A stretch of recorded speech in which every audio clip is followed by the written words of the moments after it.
palay sa atin, 12 plus. Sa Vietnam, it's 6 plus. So may difference na 6 pesos. Yung 340 po noon, labor. 460 po ang labor sa Pilipinas, 120 sa Vietnam. So that is mechanization.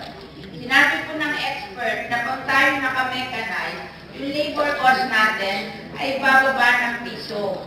Kaya pag nag-succeed po yung mechanization natin ng Filmex, yung cost ng palay po natin bababa sa 9. Pag 9 na po yun, tapos 6 ang Vietnam at at 35% tariff, tayo po ay competitive na.